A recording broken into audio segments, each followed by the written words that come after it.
वाञ्छाकल्पतरुभ्यश्च कृपा सिन्धुभ्य एव च पतितानां पावनेभ्यो वैष्णवेभ्यो नमो नमः। जय श्री कृष्ण चैतन्य प्रभु नित्यानंद श्री अद्वैत गदाधर श्रीवासादि गौरभक्तवृंद। हरे कृष्णा कृष्णा कृष्णा हरे हरे, हरे राम राम राम हरे हरे। हरे कृष्णा। आज शाम की हमारे कक्षा में सभी भक्तों का हार्दिक स्वागत। हम चर्चा कर रहे हैं कनिष्ठ अधिकारी से मध्यम अधिकारी तक का प्रवास। शुरू करने के पहले थोड़ा रिवीजन करेंगे कल के सत्र से, जो आपको कुछ याद है। आज भक्तों की संख्या काफ़ी कम हो गई है, शायद वो मध्यम अधिकारी बन गए होंगे। मैं ही रह गया कनिष्ठ का कनिष्ठ, तो मैं आ रहा हूँ इधर। कल संडे ठीक है, नो प्रॉब्लम, ठीक है।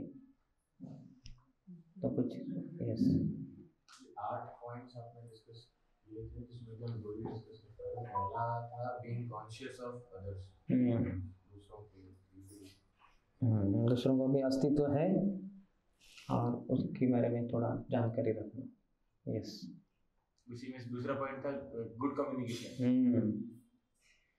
तो इसके बारे में मैं थोड़ा, एक मेरे पॉइंट बाद में याद है मुझे, मैंने सोचा मैंने थोड़ा बताया कि हम देखते हैं कि हमारे मन में कुछ चल रहा है लेकिन हम दूसरे भक्तों को बताते नहीं, छुपाते हैं हम।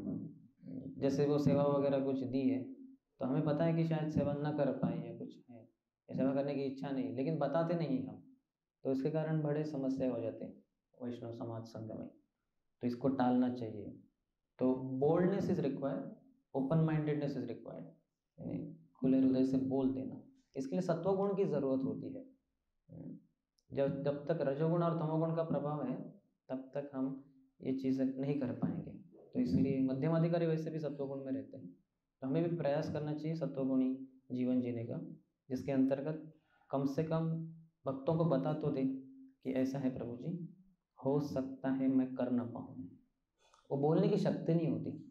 काफ़ी बार इंडियन लोगों में ये समस्या होती है, भारतीय यानी हम सभी कि बोलते नहीं हम।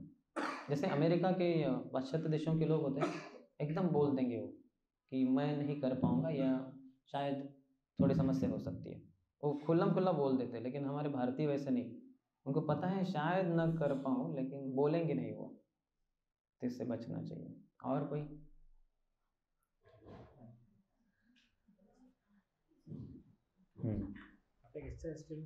माइक भी ले सकते चाहिए तो इधर ही है।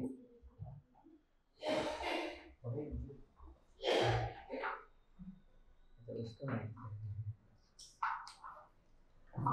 कृष्णा। हरे Krishna. There is no limit how much they can be success if you work at home. Very good. कितना हम यश प्राप्त कर सकते हैं इसकी कोई सीमा ही नहीं, अगर ये मायने नहीं रखता किसको श्रेय मिल रहा है। आपने कल फिर मतलब दोबारा पर मुझे दादा सुन महाराज का जो कृष्णावासिस होने का स्टेटमेंट जो बताया था कि putting oneself out of the center and putting Krishna in the center. Taking oneself out of the center, Yes. and putting Krishna there. Yes.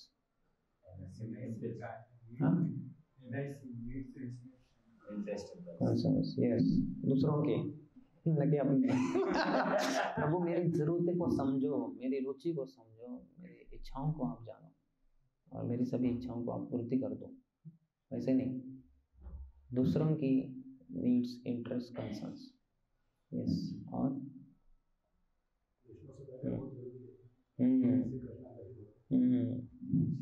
क्योंकि वो राधा रानी का जो भक्ति है उसका ही प्रदर्शन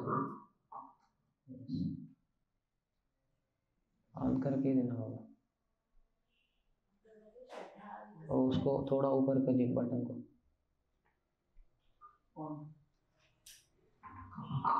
श्रद्धा विकसित करने के लिए आपने बताया था कि तो विधि विधानों का अच्छे से पालन करें, फिर उसके बाद मिथ्या अहंकार अलग रखना हमारा, उनको ऑपरेशन करना, भक्ति के लिए दुर्लक्ष्य नहीं करना चाहिए, ये 3 पॉइंट आपने ओके गुड।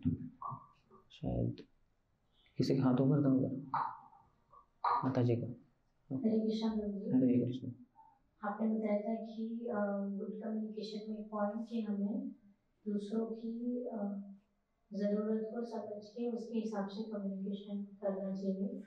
उसमें आपने एग्जांपल दिया था कि जो अच्छे भक्त होते हैं, सीनियर डिवोटीज, उन्हें पता है कि बच्चों के साथ कैसे बात करना है, एल्डर डिवोटीज के साथ कैसे करना है, प्रीचर के साथ कैसे बात करना है, जो पुजारी जी रहते हैं उनके साथ कैसे बात करना है, उनके उनके क्या क्या नीड्स, इंटरेस्ट, कंसर्न्स है, उसके अनुसार।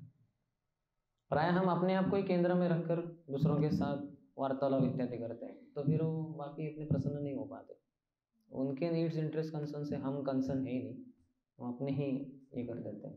तो लेकिन शुद्ध भक्त या बहुत वरिष्ठ भक्त वो दूसरों को केंद्र में रखते हुए करते हैं कार्य, तो इसलिए बाकी सब प्रसन्न हो जाते हैं।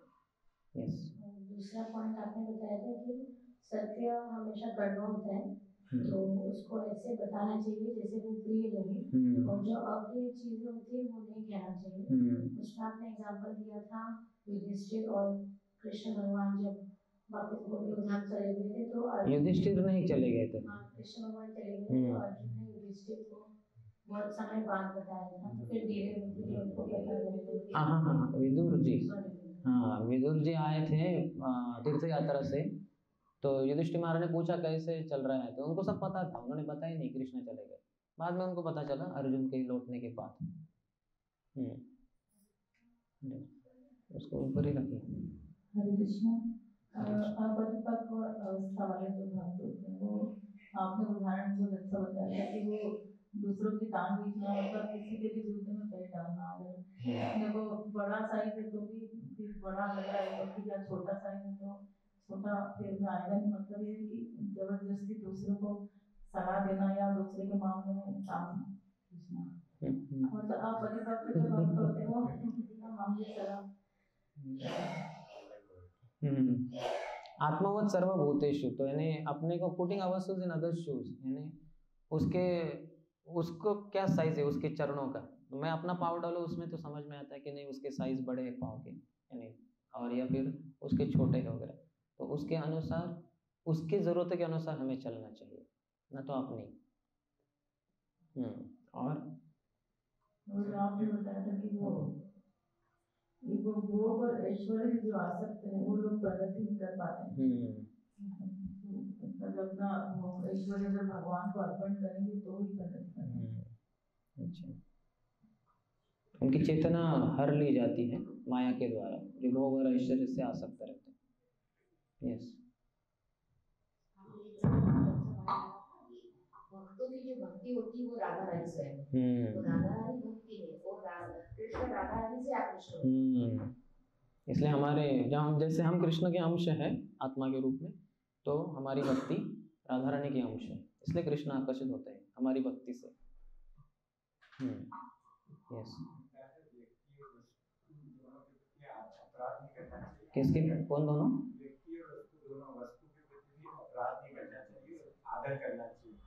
व्यक्ति और वस्तु, अच्छा ओके, हाँ। आध्यात्मिक चीजें और आध्यात्मिक लोग। यस। और अपने हाथ ऊपर कर। हाँ एंड नॉट गेट। हाँ यस, जब सुन रहे किसी को तो तुरंत जजमेंट नहीं करना चाहिए, बस सुनिए आप उनके हृदय की बात। ये पाश्चात्य देशों में ये काफ़ी चलता है, हमारे सेमिनार्स में सिखाया जाता है। हमारा क्या होता है काउंसलिंग, हम काउंसलिंग में एक्सपर्ट हैं हम सब भारतीय लोग, जैसे उसने बोला तो तुरंत हम उसको उपदेश ही दे देते हैं। लेकिन पाश्चात्य देश के जो सब भक्त हैं, वरिष्ठ भक्त, वो बताते हैं कि उनको सुनो, आप उनको सुनो, और ज़्यादा से ज़्यादा उनकी जो भावना है जिस तरह से आप समझे हो उसको रिपीट करो। जैसे किसी ने मुझे कुछ बताया 10 मिनट वगैरह, तो ऐसे मैं बोल सकता हूँ, so if I understood you correctly when he says so you become very angry. अगर मैं आपको सही समझ पाया तो जब वो भक्त ऐसे बोलते हैं तो आप बहुत क्रोधित होते। बोलेगा नहीं नहीं नहीं प्रभु, क्रोधित नहीं होता, मुझे अच्छा नहीं लगता। अच्छा ठीक है, तो जैसे मैं समझा जब वो भक्त इस तरह से बोलते हैं तो आपको अच्छा नहीं लगता। हाँ, नहीं अच्छा नहीं लगता ऐसे भी नहीं, लेकिन बहुत बुरा लगता है, ऐसे समझ रहे? वो उसकी भावनाएं बदलती जा रही है, तो वो जो उसकी भावनाओं को हमें समझना है। हम क्या अभी समझे, अभी हम हैं इंडियन लोग, तो हम बोलेंगे कितने भ्रमित हो, पहले तुम अपनी भावनाओं को संभालो। तुम्हें ठीक से पता नहीं, पहले बोल रहे हो कि अच्छा नहीं लगता, फिर बोल रहे हो ठीक नहीं लगता, क्या बोल रहे हो तुम, तुम्हारा दिमाग घूम गया शायद। तो हम उपदेश ही दे देते हैं उसको, तो वो बेचारा आगे बोल ही नहीं पाएगा। तो इसलिए थोड़ा सुनना है, सुनने की बड़ी समस्या हम में, कान तो है लेकिन सुनने के लिए तैयार नहीं, हम बोलने के लिए बहुत आतुर रहते हैं। तो हम तो तुरंत बोल देंगे, अरे प्रभु जी मुझे पहले दिन से पता है वो, तो ऐसा ही है, लेकिन थोड़ा सुनना भी है। और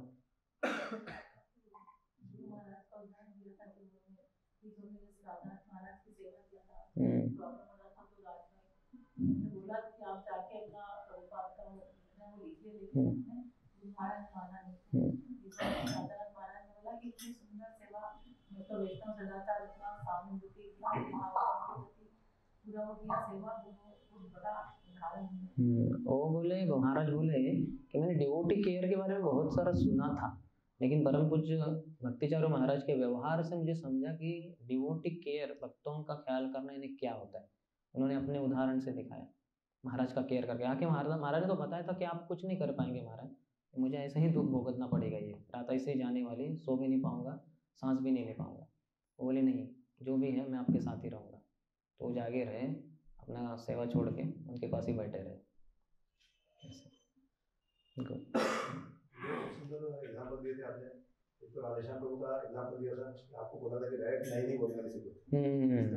हम मुझे ही नहीं, सभी मैनेजर्स को, हम 10-15 जन थे। Never say no, always ask me, कभी ना नहीं बोलने का किसी को। एक बार गुरु महाराज ने पूछा था प्रभुपाद जी से साईग्राम शिला की पूजा के बारे में, उन्होंने सिर्फ बताया था, थोड़ा सा बताया था, उसको बोले बाकी डिटेल में जानने आता है, मतलब छोटे से में सब चीज आगे है। हाँ, yes yes. Good communication leads to good communion, क्या तुम? अच्छा, वो फ्रेंडशिप अमंग डिवोटीज, यस। हम कम्युनिकेशन करते नहीं ठीक से, इसलिए हमारे भक्तों के साथ फ्रेंडशिप नहीं हो पाता। क्लियर कट कम्युनिकेशन कर देंगे तो भक्तों का अच्छा लगेगा कि आपने साफ साफ बता दिया आपकी मुझसे क्या अपेक्षा है, अभी मुझे क्लियर है। चैतन्य महाप्रभु ने कहा है, जिसके कारण वो सुंदर बनते हैं भगवान के नज़र में, आंखों में। दूर करना मतलब हमको ये सोचना चाहिए कि हमारा मिशन एक ही है। अगर किसी भी बात पर मतभेद होते हैं, कोई भक्त क्या बोलता है, कोई, लेकिन अल्टीमेट गोल ये कि प्रभुपाद का मिशन, जिसमें हम सबको मिलजुल के कार्य करना है, एक दूसरे की बात को महत्व देते हुए कोई अच्छा सा हल निकालना है। यस। ऐसे हम जैसे इंग्लिश में कहते हैं, many times we think that devotees are in my way, but we have to know devotees are the way. भक्त मेरे रास्ते में बाधा नहीं है, भक्त ही मेरा रास्ता है, यानी भगवान की तरफ पहुंचने का बाधक नहीं है वो, तो वही रास्ता है। वो नहीं है तो मैं चल ही नहीं पाऊंगा भगवत भक्ति के रास्ते पे। और यस, भक्त संघ का बताया है, भक्त संघ का कितना इफेक्ट होता है कि एक दिन था वो मंदिर में आ गया, वो रहा, उसे बताने लगा, लेकिन वापस गया तो वो जज ने कहा कि ठीक है तुम जो कर रहे हो तुम्हारे लिए कोई पनिशमेंट काफी है। इतना ऐसा कोई भी जेल नहीं है संसार में जो तुम्हें इतना तकलीफ दे पाए जितना कि इस्कॉन वाले लोग दे रहे, उधर ही रहो तुम।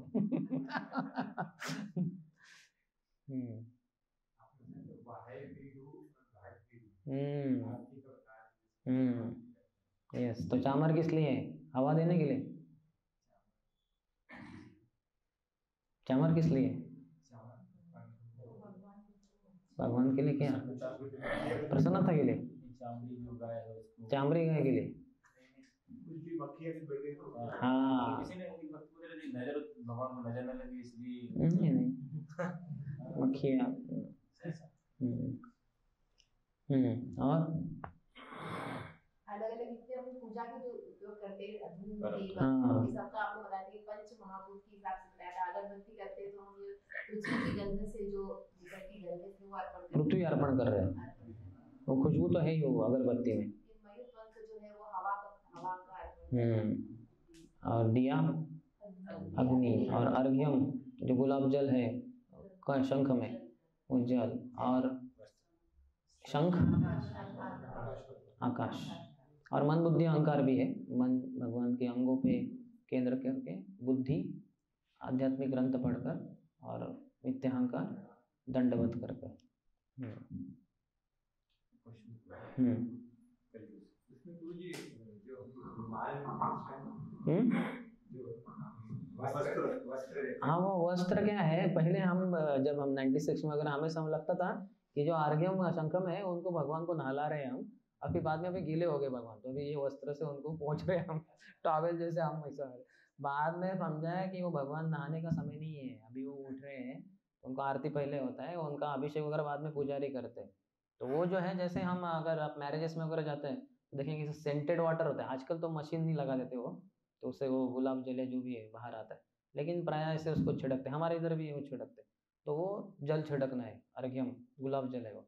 और वो जो है वो जैसे शॉल अर्पण करते हैं किसी का, क्या कहते हैं, आदर सत्कार आपने देखा होगा, वो श्रीफल देते हैं, ये देते हैं, और गुलदस्ता वगैरह देते हैं फूलों का, तो वैसे वो उनको शॉल देने के समान है। वो वैसे पोंछना वगैरह नहीं है, ऐसा नहीं कि भगवान का स्नान कर दिया आपने, आरती करते समय भगवान को स्नान नहीं करते हम। यस, और वो भी भगवान भोग लेने के बाद हम आरती करते हैं, तो अभी वो प्रसाद लिए कहाँ उनको नहला रहे आप, तो गुस्सा हो जाएंगे, वो सब नहीं करना है। लेकिन ये पहले 96 में वगैरह बहुत कुछ ऐसे अलग ही चलता था। पहले हम जो करते थे पूजा 96 में वगैरह, तो पहले गुरु की ही पूजा करते थे और अंत में कृष्ण तक पहुंचते हैं। लेकिन बाद में JBC ने वगैरह बताया कि ये परमिशन लेना होता है गुरु का 3 बार, फिर प्रभुपाद को 1 बार, नित्यानंद को 1 बार, चैतन्य महाप्रभु 3 बार, फिर राधा रानी को 1 बार, और कृष्ण से पूजा शुरू होती है। तो पहले 96 में वगैरह हम सब उल्टा ही कर रहे थे, ऐसा यानी शायद वो पता पहुँचा नहीं था, JBC ने सब पता नहीं जो था वो।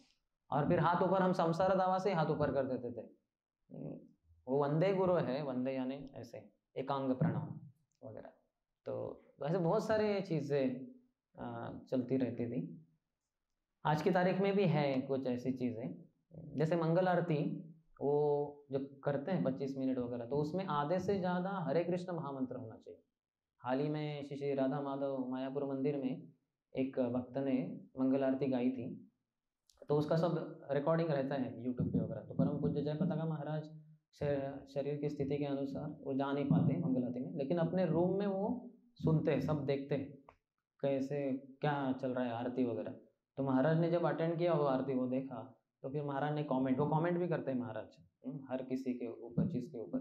तो कहा कि आज के मंगल आरती में जिन्होंने मंगल आरती लीड किया, उन्होंने ये जो क्या है, गोपाल गोविंद राम हरि हराय नमः कृष्ण यादवाय नमः, ये पूरा गीत ही गा डाला। तो उसके कारण हरे कृष्ण महामंत्र बहुत ही कम हुए। तो ऐसा नहीं होना चाहिए, हरे कृष्ण महामंत्र आधे से ज़्यादा होने चाहिए।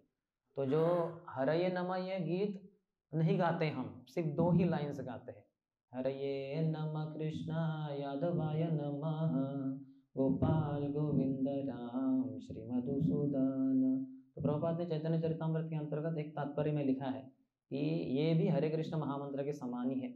जैसे जय श्री कृष्ण चैतन्य एक महामंत्र है, हरे कृष्ण महामंत्र एक महामंत्र, तो ये एक महामंत्र है। तो हमारे इस्कॉन मंदिरों में इसको गाया जा सकता है, विशेषकर श्री मायापुर चंद्रोदय मंदिर मायापुर में इसको गा सकते हैं। तो उधर के लिए वो यानी ज़्यादा प्रॉपर तात्पर्य में लिखा है वो, तो इसलिए वो सुबह हम 2 लाइन्स गाते हैं सिर्फ। ये गीत, ये जो 2 लाइन्स है, ये चैतन्य महाप्रभु ने इंट्रोड्यूस किए थे अपने विद्यार्थियों को, हरि नाम कैसे लेना है ये सिखाते समय।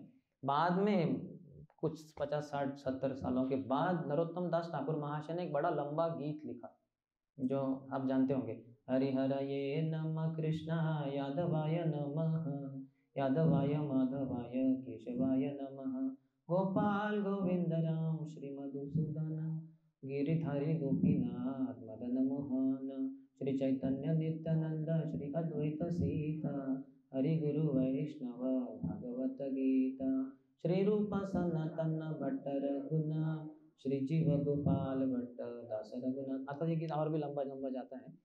तो ये पूरा गीत नरोत्तम दास ठाकुर महाशय ने बाद में लिखा। तो ये गीत हम गाते नहीं मंगल आरती में, बिल्कुल नहीं। प्रभुपाद ने कहा है, जो चैतन्य महाप्रभु के जो गीत थे, बस गीत है ना 2 ही लाइन से वो, तो उसको हम गाते हैं। तो ये सब बहुत सारी चीज़ें हमें पता नहीं होती।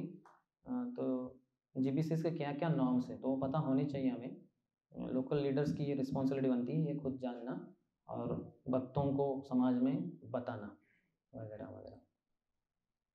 जैसे भीड़ में तुमने बार बार टोका है भी है 2-4 बार, कभी भक्त लोग हमारे मंदिर में भी रहते हैं, बीच में जैसे कृष्ण चैतन्य बोलते हैं, बीच में बोले चैतन्य, बोले नित्यानंद, तो एक्चुअली इसके बारे में कुछ नॉर्म्स है क्या जीबीसी का?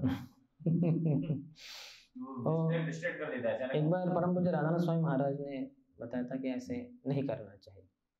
वो गा रहा है, हमें सुनना है, हमारी बारी आएगी हमें बोलना है, बस। वो ज़्यादा ऐसे तो बहुत सारे, अभी उसमें नहीं जाएंगे क्योंकि नाम से इतने सारे हैं, ये राधे राधे वगैरह ये नहीं गाना है, बहुत कुछ है, अभी उसमें नहीं जाएंगे। ये तो अपना हम कनिष्ठ के अर्थात उससे भी मध्यम बन जाएंगे शायद, लेकिन थोड़ा इस तरीके से कनिष्ठ है ये सेमिनार के पॉइंट।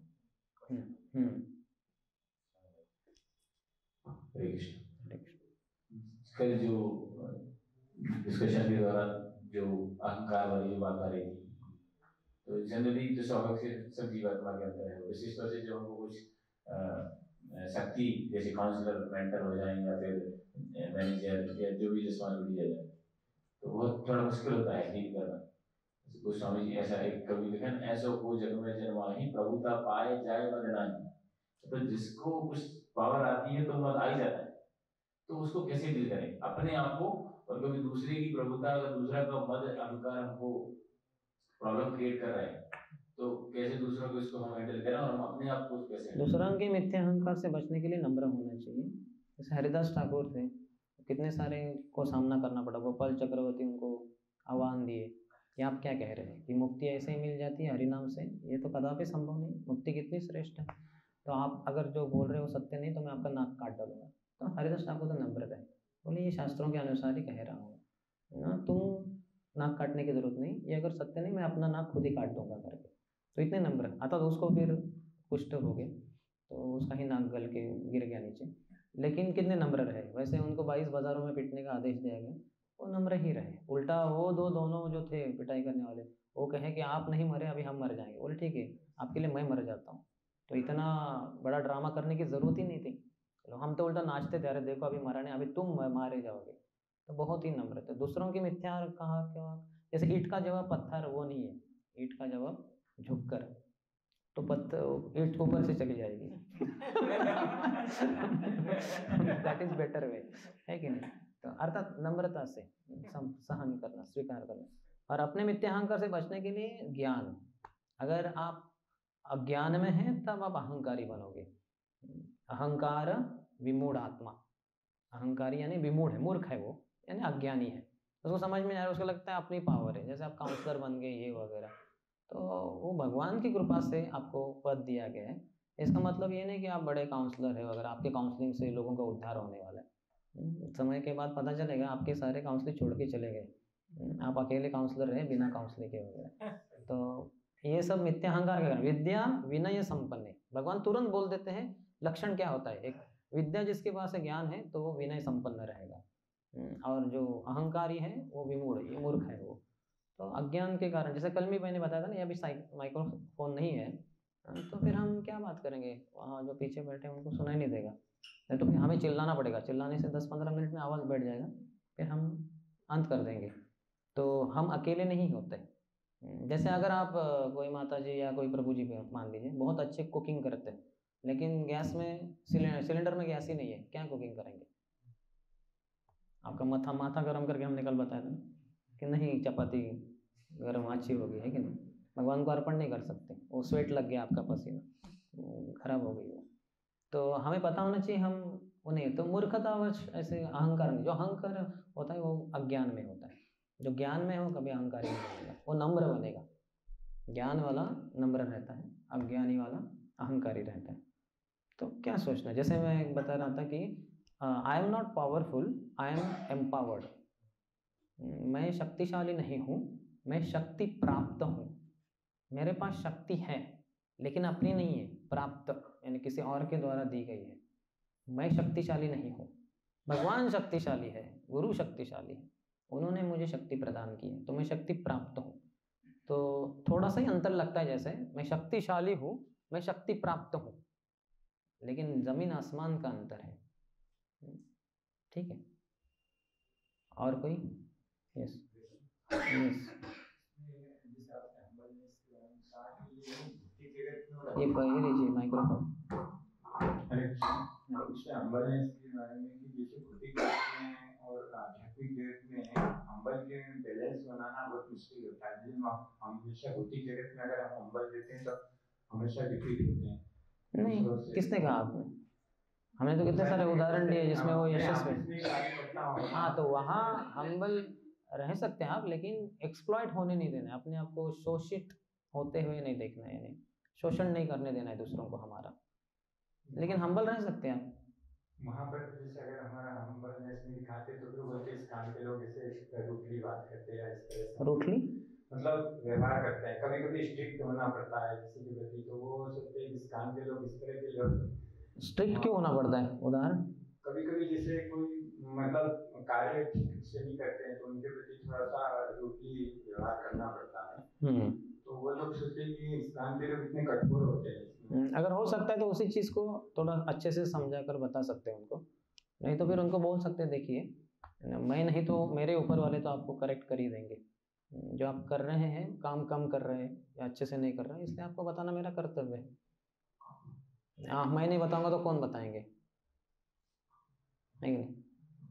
तो ऐसे जितना हो सके उतना ये कर सकते हैं। मुश्किल ही है, इसलिए हम उस संसार में चले ही नहीं गए, इधर ही रह गए, लेकिन कर लीजिए एडजस्ट। यस,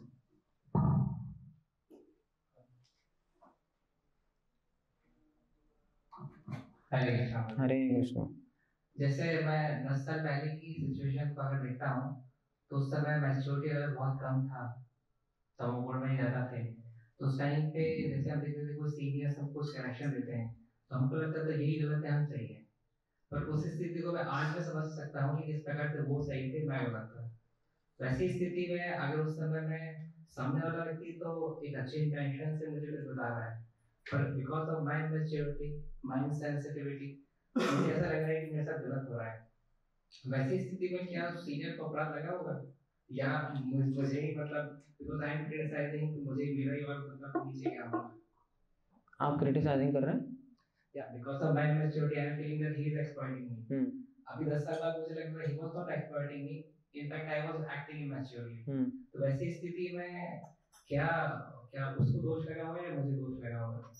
ऐसा सोचने की जरूरत नहीं, उनको जाके पूछिए ना, आपको डायरेक्टली बोल दीजिए, क्योंकि ऐसे तो फिर हम पूरा मेंटल प्लेटफॉर्म पे रह जाएंगे, शायद उनको बुरा लगा होगा, ये वो शायद उनको पता भी नहीं होगा।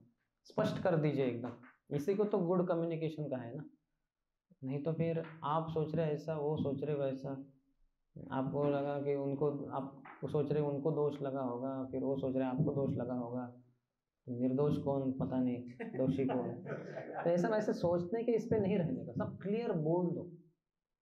मैनेजमेंट यानी who, when, what, where, why, how, ये 6 चीजें जो दूसरों को स्पष्ट कर दे वो मैनेजर है।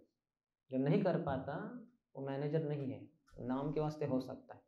तो क्लियर कर दे सब कुछ ये चीज़ें, तो ही यश मिलेगा हमारे इस्कॉन संस्था को। प्रभुपाद ने मध्य रात्रि में गिरिराज महाराज को बुलाया और बोले कि हमारी इस्कॉन का प्रगति कैसे होगा।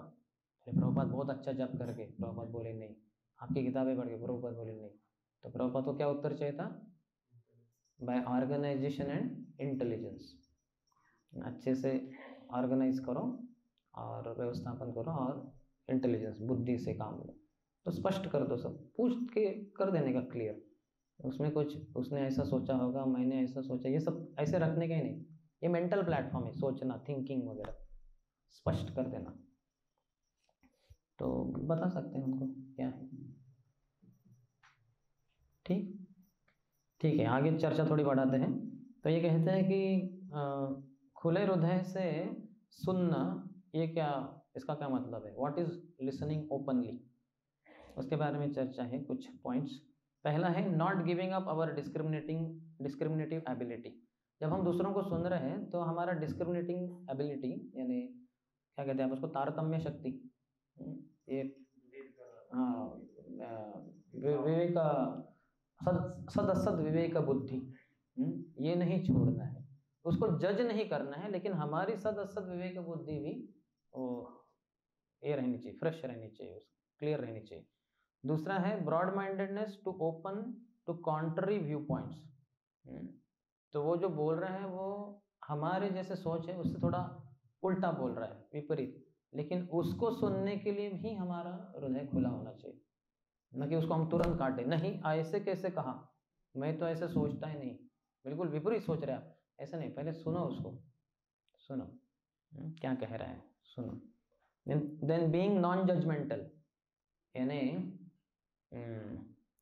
कैसे हिंदी में, यानी जज नहीं करना है उसको, अरे ये तो बड़ा ये लग रहा है, जैसे अपने हृदय की कुछ वो बात बता रहा है, प्रभु जी मैंने 10 साल पहले मैनेजर से झूठ बात कही थी, ये झूठा कहेगा, ऐसे नहीं बोलना है। पहले सुनो क्या झूठ बोला था, किस कारण बोला था, ये सब अंत में पता चलेगा कि ठीक है वो जो बोला कि झूठ बोला तो वो कुछ ये नहीं है, ठीक है, वो ऐसा कुछ प्रॉब्लम नहीं है उसमें। जैसे वो उस दिन मैंने कथा बताई थी ना, वो जो ट्रेन में एक दो बच्चे बहुत शैतानी कर रहे थे, परेशानी कर रहे थे, वो तो बताई थी हमने ना। वैसे ही जैसे एक बार एक आदमी ने, उसका कुत्ता था घर में वफादार, और उसका छोटा बालक भी था, उसको कहीं तो बाहर जाना था, तो बालक को उसने कुत्ते के इसमें रख दिया और बोला कि ध्यान देना मैं बाहर जाके आ रहा हूँ। तो जब वो थोड़े समय के बाद आया, 1-1.5 घंटे के बाद, तो देखा कुत्ते के मुंह में मांस लटका हुआ था और खून टपक रहा था।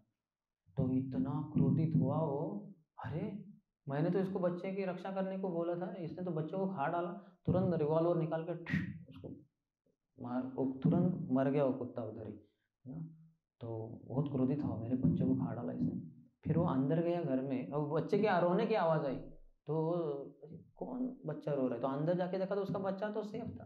तो उसको लगा फिर ये क्या है ये कुत्ते के मुंह में। तो फिर वो पिछवाड़े में वगैरह गया तो देखा एक वो आया था, क्या कहते हैं उसको, नेवला आया था, हाँ, वो बच्चे को खाने के लिए या मारने के लिए। तो ये कुत्ते ने उसके साथ झगड़ा करके वो नेवले को मार डाला था वफादारी से, जैसे स्वामी ने कहा था उसके अनुसार बच्चे को बचाया था। लेकिन ये सब न पूछते हुए उस कुत्ते के, तो इन्होंने थोड़े ही जल्दबाजी में जजमेंट कर दिया कि इसने मेरे बच्चे को खा डाला, तो तुरंत मार दिया। तो इतना अच्छा वफादार कुत्ता था, इसने वफादारी से बच्चे को बचाया था, और उसके इनाम में इसने उसकी हत्या ही कर दी गोली से। तो इसको कहते हैं कि हम जजमेंटल बन गए। तो जजमेंटल नहीं बनना है, पहले थोड़ा सोचो क्या स्थिति हुई है, किस स्थिति से वो व्यक्ति गुजरा, क्यों हुआ। जैसे हम अपने बारे में एक कहना चाहेंगे, जो मैंने मेरे जीवन के एक सत्य को 19 साल के बाद एक सीनियर को बताया। तो मेरे सीनियर वो आए थे, तो उनको मैंने बताया कि प्रभु 19 साल पहले की एक बात आपको बताना चाहता हूँ। तो बोले क्या, 19 साल पहले क्या हुआ। मैंने, प्रभु जी मैं स्टूडेंट था, मैं आया था मंदिर में और पढ़ रहा था प्रभुपाद की किताब, शायद मैं स्टूडेंट था या ब्रह्मचर्य था जो भी था। तो मुझे पढ़ने का बहुत शौक था, प्रभुपाद किताब पढ़ता रहता था। तो एक ऊपर लॉफ्ट में लाइब्रेरी में मैं पढ़ रहा था, और दरवाजे के पीछे बैठकर पढ़ रहा था, कोई मुझे पकड़े नहीं पढ़ते हुए, यानी मैं पढ़ता ही रहूँ वगैरह वगैरह। तो क्या हुआ, ये सीनियर आए थे नीचे से और वो पुकार रहे थे, सुंदर श्याम प्रभु, सुंदर श्याम प्रभु। तो वो दूर थे, तो आवाज़ में सुनाई दिया, तो मुझे समझा कि वो बाहर है। फिर वहाँ पे अंदर आ गए, तो मैं समझा वो आ रहे इसी तरफ जहाँ मैं हूँ, शायद एटलीस्ट इस तरफ ही किधर तो आ रहे। तो फिर वो सीढ़ियाँ चढ़ने लगे और वो पुकार रहे थे, सुंदर श्याम प्रभु, और मैं आवाज़ नहीं दे रहा था क्योंकि मुझे पता था कि पकड़ेंगे सेवा के लिए और लेके जाएंगे, फिर ये मेरा पढ़ना रह जाएगा। तो फिर ऊपर ऊपर चढ़ते आगे, तो और वो पुकार रहे थे, क्योंकि दूर होगा तो तुरंत बोल देंगे हाँ प्रभु हूँ आ रहा हूँ वगैरह। तो मैं बोल ही नहीं रहा था, मैं चुपचाप था उधर। तो फिर वो आ गए ऊपर, और एकदम मैं बैठा था दरवाज़ा भी, आज भी दरवाज़ा खुलेगा ना ऐसे, तो मैं यहाँ बैठा था चेयर के ऊपर, इतना ही भाग था, तो उसमें बैठा था।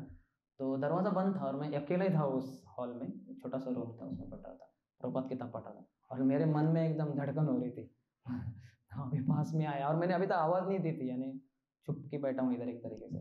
तो फिर उन्होंने दरवाज़ा को ऐसे हाथ से खोल दिया, तो पूरा दरवाज़ा, एक ऐसे दो नहीं थे, वैसा पूरा खुल गया और मैं इधर था और वो दरवाज़ा ऐसे इधर था। उन्होंने पूरा रूम में देखा, है क्या वो सुंदर श्याम प्रभु? नहीं है। तो फिर वो वापस चले गए। तो उनको बोला प्रभु वो मैं दरवाजे के पीछे ही था आप आ रहे थे, मैंने सुना था, मैं सोचा कि आपको हाँ बोल दूँ तो आप सेवा के लिए लेके जाएंगे, क्योंकि उस समय हमारा इस्कॉन यूथ फोरम इतना प्रचार में क्या कहते हैं बहुत प्रगति कर रहा था, तो बहुत हाई डिमांड था, पकड़ पकड़ के सेवा करवाते थे। तो प्रभु में थोड़ा आसक्त था प्रभुपाद किताब पढ़ने से, इसलिए मैं आपको इस तरह से मैंने क्या कहते हैं अभी चीटिंग किया जो भी।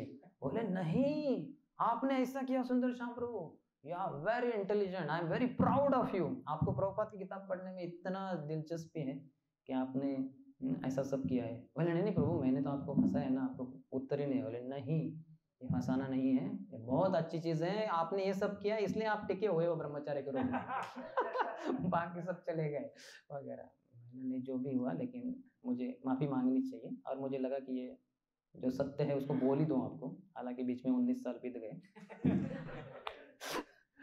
तो समझ रहे ना। तो इसमें वो जजमेंटल नहीं बनना चाहिए, ये अप्रिशिएट करना अच्छा है कि व्यक्ति को पढ़ने की इच्छा है, प्रभुपाद की किताब तो पढ़ रहे हैं, ऐसा कुछ गलत तो नहीं पढ़ रहे हैं ऐसे।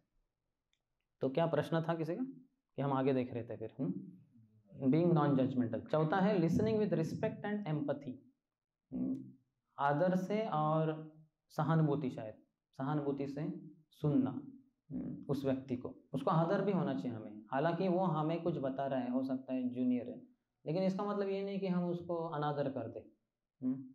आदर देना चाहिए, अमानी ना मान देना, हमेशा दूसरों को मान देना चाहिए।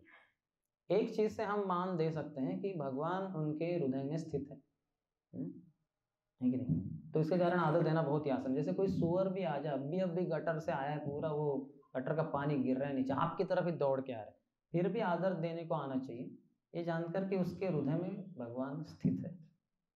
भगवान ऐसे सब नहीं कर रहे, भगवान शांति से बैठे खड़े हैं परमात्मा के रूप में। तो अगर भगवान शांति से उधर खड़े तो मैं क्यों हिचकिचाहट करो वगैरह। आता तो जैसे थोड़ा बाजू में हट सकते हैं, वो हमारी तरफ आ रहे हैं, नहीं तो फिर धोती कुर्ता गंदा हो जाएगा, हमें धोना पड़ेगा, तो इसलिए थोड़ा बाजू में हट सकते हैं वगैरह, लेकिन आदर देना चाहिए। हम देख सकते हैं कि सनातन गोस्वामी जो मैं बीमार हूँ ऐसा बहाना करके अपने घर में थे और भागवतम सुन रहे थे 10-15 ब्राह्मणों के द्वारा, तो एक सैनिक को भेजा नवाब हुसैन शाह कि जाके देखो ये इतने दिनों से कैसे ठीक नहीं हो रहे। तो सैनिक ने जाके देखा, बोले ये तो हट्टे कट्टे हैं, ये तो भागवतम पढ़ रहे हैं। तो बताया नवाब हुसैन शाह को, नवाब हुसैन शाह बहुत गुस्सा हुए, आए अपने मंत्रियों के साथ वगैरह, देखा तो सही में सनातन गोस्वामी ये कर रहे वगैरह। तो तुरंत जैसे ही वो आते सनातन गोस्वामी उठ खड़े होते, सभी ब्राह्मण भी उठ खड़े होते। तो क्यों? क्योंकि भगवान के कृपा से ये व्यक्ति को राजा बनाया गया है, बंगाल का नवाब बनाया है नवाब हुसैन शाह, तो भगवान ने उसको शक्ति दी है, तो हमें उसको आदर करना चाहिए। तो हर किसी को आदर करना चाहिए। सकले सम्मान पूरिते शकति देहनाथ जथा जथा। दूसरों को सम्मान करने के लिए अपने मिथ्याहंकार को झुकाना पड़ेगा, उस मिथ्याहंकार के पहाड़ के ऊपर चढ़ के उसको थोड़ा कुचलना पड़ेगा, तब दूसरों को दंडवत कर पाएंगे या आदर दे पाएंगे। तो वो शक्ति हमारे पास नहीं होती, इसलिए गुरु महाराज से भीख मांगते हैं कि कृपया हमें वो शक्ति दीजिए करके। तो listening with empathy and respect. फिर आगे है integrity to respect others whenever they are on spiritual path. तो दूसरों को आदर देने के लिए हमें तत्पर होना चाहिए, क्योंकि वो आध्यात्मिक मार्ग पे है।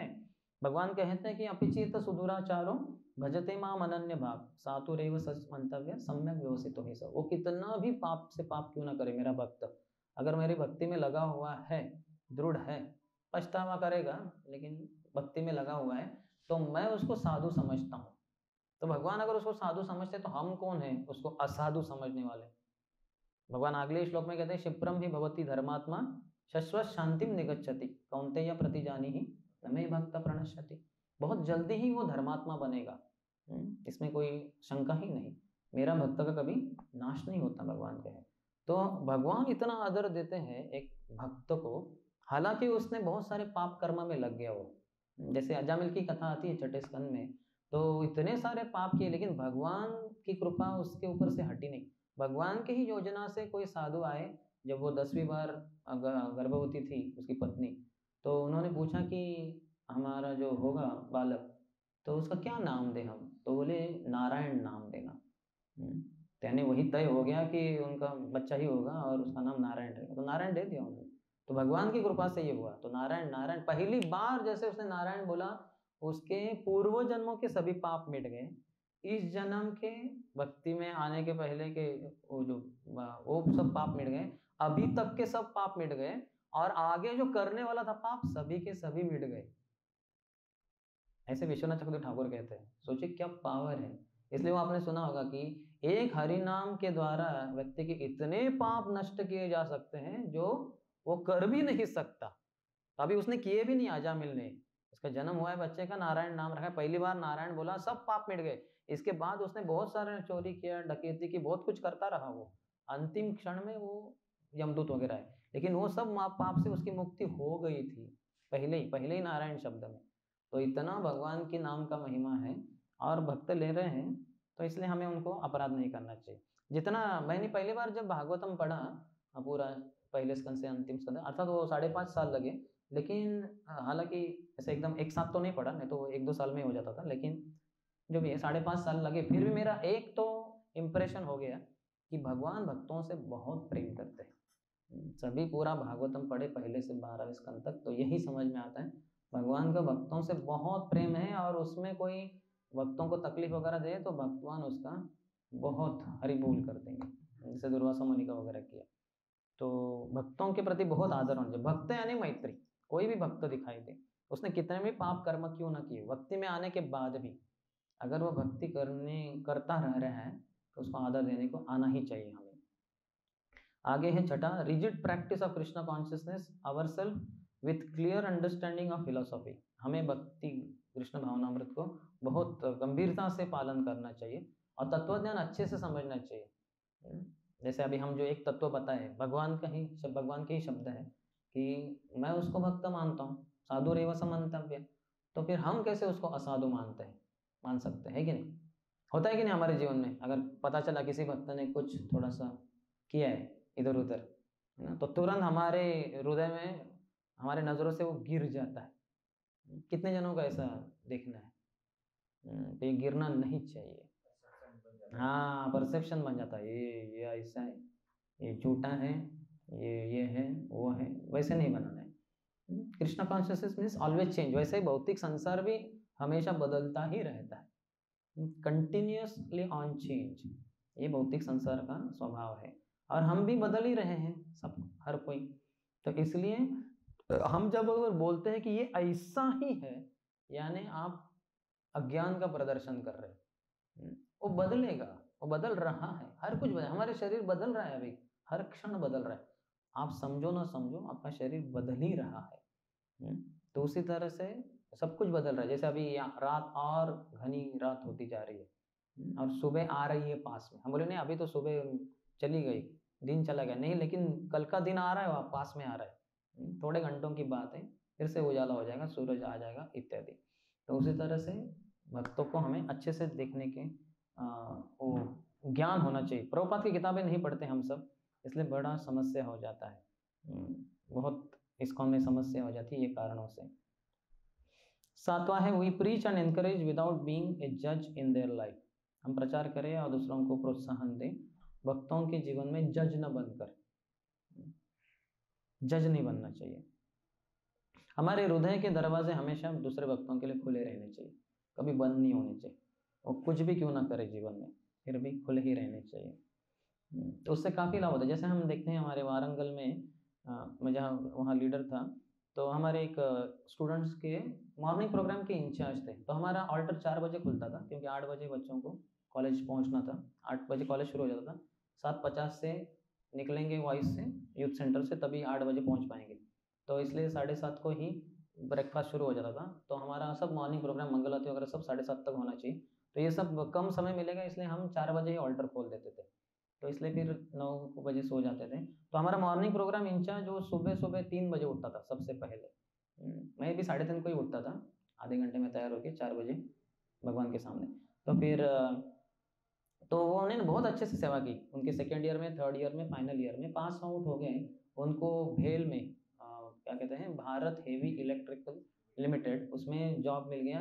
उनको पोस्टिंग हुआ कोलकाता और आसाम के वो बॉर्डर में, किधर तो जंगल में, किधर तो शायद भेल प्रोजेक्ट है। तो बेचारे अकेले उधर, और कोई भक्त नहीं है, और उसने जंगल में वगैरह। तो धीरे धीरे धीरे, कुछ संग है ही नहीं, मंगल आरती नहीं, वही नहीं, धीरे धीरे उनके जब 16 माला जब किए थे 3 साल, धीरे धीरे कम कम होते वो करीबन एक या ऐसे जैसे झीरो जैसे हो गए। तो उन्होंने मुझे मेल में लिखा कि प्रभु मैं नहीं कर पा रहा हूँ। मैंने चिंता की कोई बात नहीं, चिंता मत करो, मेरे हृदय के दरवाजे तुम्हारे लिए हमेशा खुले हैं, तुम कम से कम 1 माला करते रहो। और कलकत्ता मंदिर पास में ही है, और अभी हमारे आचार्य रत्न प्रभु उधर गए पूना से, तो जब भी संभव हो तो वहाँ तुम जाओ करके। तो जा तो नहीं पाया, ऐसे तो वो किया। तो ऐसे कुछ 4-5-6 महीने बीत गए, और फिर उसका मेल आया कि मुझे यूएस में अपॉर्चुनिटी मिल रहा है एमएस के लिए, तो मैं जाऊँ क्या? बोले हाँ मैं ज़रूर जा सकते हो तुम, वहाँ तुम्हें भक्तों का संग मिलेगा होगा, तो जाओ तुम ज़रूर। तो फिर वो एमएस के लिए यूएस चला गया, और उधर सिलिकॉन वैली में जो हिज ग्रेस वैशेषिक प्रभु है, उनका बहुत अच्छा संग मिला।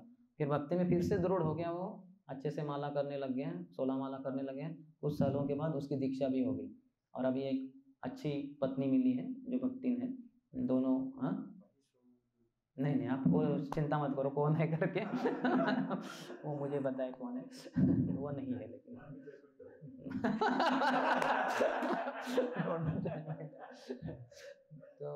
तो देखिए अभी उनकी दीक्षा हो गई, बहुत अच्छे भक्त हैं, बहुत अच्छा पुस्तक वितरण करते हैं उधर यूएस में वगैरह, तो उधर ही सेटल हो गए प्राय वो, तो बहुत अच्छे भक्त हैं। तो हमने उनको जजमेंटल ऐसे नहीं बनेंगे क्या इतना सब करने के बाद भक्ति छोड़ दी वगैरह, नहीं, हमने उनको हमेशा प्रोत्साहन दिया, नहीं नो प्रॉब्लम, लगे रहो। मैंने एक बात उनको एकदम क्लियर बता दी कि मेरे हृदय के दरवाजे आपके लिए हमेशा खुले रहेंगे, कितना भी तुम कुछ भी करो, मेरे दरवाजे हृदय के कभी आपके लिए बंद नहीं होंगे। तो उनको वो कॉन्फिडेंस रहा कि ठीक है ये आदमी अपना है करके, और फिर अच्छे वो भक्त बने। जैसे वो क्रेजी पीटर भी आपको बताऊंगी प्रभुपाद के समय, सब उनको होते क्या क्रेजी पीटर नाम था, लेकिन क्रेजी करके वो क्रेजी पीटर ही बना दिया। लेकिन शायद परम पूज्य गिरिराज स्वामी महाराज या कोई अन्य भक्त थोड़े अच्छे से उनके साथ, तो बाद में जाके वो बहुत अच्छे भक्त बने, और कुशाकृत प्रभु, और उन्होंने कितने सारे बांग्ला शायद किताब या संस्कृत किताबों का इंग्लिश में अनुवाद वगैरह किया है। तो हर भक्त में वो पोटेंसी है, वो मैं बता रहा था, किधर इधर ही बता रहा था, जो चोर प्रभुपाद के शिष्य, इधर बता रहा था भागवतम में बता रहा था, रविवार गया, अच्छा इधर नहीं बताएंगे, हाँ लेकिन ठीक है अभी बताने का ऐसे कथाएं तो बहुत है, लेकिन बेसिकली थोड़ा अपॉर्चुनिटी देंगे लोगों को तो अच्छे भक्त बनने की हर किसी में capacity. Every jiva is born pure devotee only, no jiva is born as impure devotee. हर जीवात्मा का जो जन्म होता है भगवान से आते हैं तो शुद्ध भक्त के रूप में ही होते हैं। तो हम सब शुद्ध भक्त हैं, और पूरा संसार के सभी जीव शुद्ध भक्त ही है, लेकिन सत्वगुण रजोगुण तमोगुण से घिरे हुए हैं, कोई ज़्यादा घिरा है कोई कम घिरा है, लेकिन सब घिरे हुए हैं। तो उसको ज़्यादा महत्व नहीं देते रहना चाहिए, उनको उससे बाहर निकालने की शक्ति हम में होनी चाहिए, थोड़ा प्रोत्साहन तो देना चाहिए, वो बनेंगे भक्त। समय की दूरी है बस। प्रभुपाद ने कहा ना कि 108 मंदिर हैं, हजारों किताबें बांटी गई हैं, बस समय की दूरी है, तो ऐसे ही है। तो हमें पूरा विश्वास होना चाहिए, ये किसी को अपने हृदय से त्याग देना ये अच्छा भाव नहीं है। राग द्वेष विमुक्तस्तु विषयान इंद्रियश्चरन् आत्मवश्यैर विधेयात्मा प्रसादम अधिगच्छति। राग और द्वेष ये जो दो कॉइन्स है, जैसे एक कॉइन के दो साइड्स है, जैसे हेड एंड टेल, कॉइन तो एक ही है, सिक्का तो एक ही है, लेकिन उसके दो साइड्स है, वैसे राग और द्वेष है। किसी से हम आसक्त होते भक्तों से, तो साथ ही साथ कुछ अन्य भक्तों से हम एवर्स रहते हैं, द्वेष करते हैं, अच्छा नहीं लगता। यहाँ तक कि कभी कभी जिससे आसक्त है उसी से द्वेष करना भी कर देते हैं, जैसे पति पत्नी का जो हमने बताया था, love at first sight divorce at first fight. ये क्यों होता है? क्योंकि आसक्ति भौतिक स्तर पर है, उन्होंने एक दूसरे को देखा, आसक्त हो गए, और तथाकथित प्रेम जता रहे, लेकिन थोड़ा कुछ नोकझोंक हो गई, अनबन हो गई, तो इतना झगड़ा करते हैं, फिर वो डाइवोर्स से ही सेटल हो सकता है वगैरह। तो अटैचमेंट जो था अभी एवर्जन में वो परिवर्तित हो गया, यानी सिक्का हेड देख रहे थे, उसको उल्टा घुमाए तो टेल दिख रहा है अभी, तो वैसे है वो।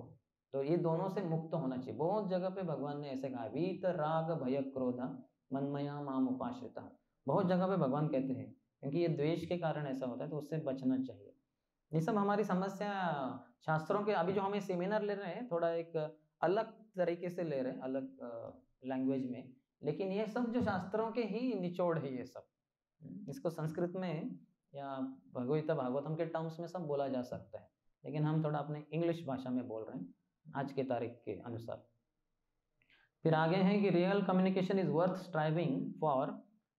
अच्छा कम्युनिकेशन बहुत ही महत्वपूर्ण है, क्योंकि वो संभव है। अच्छा कम्युनिकेशन करना, भक्तों को हमारी हृदय की बात बताना संभव है, उससे हमें संतुष्टि प्राप्त होती है बता देने से, क्योंकि हृदय में कुछ है ही नहीं। मैं अपने हृदय में कुछ रखता ही नहीं, जो फट फट बोल देता हूँ, तो बाद में एकदम आराम से जप कर सकते हैं, हरे कृष्ण कृष्ण कृष्ण हरे हरे, हरे राम राम राम हरे हरे, क्योंकि अंदर कुछ रखा ही नहीं है। तो अंदर कुछ विचार करना, मुंह से कुछ दूसरा चीज बोलना, तीसरी चीज करना, इसको डुप्लिसिटी कहते हैं। तो डुप्लिसिटी नहीं होना चाहिए। डुप्लिसिटी को क्या कहेंगे? कपटता वगैरह। तो ये कपटता नहीं होनी चाहिए। अर्थात हमने जैसे कल बताया था, जो सरलता है, इसका मतलब ये भी नहीं कि सबके सामने उसको डांटे वगैरह, लेकिन इससे आप संतुष्ट हो जाएंगे। एंड तीसरी चीज, रियल कम्युनिकेशन से क्या होता है, absolutely necessary for harmony and progress. हमारे बीच में सामंजस्य और प्रगति के लिए बहुत ही महत्वपूर्ण है कि हम कम्युनिकेट करें भक्तों से, बहुत क्लियर कम्युनिकेशन होना चाहिए।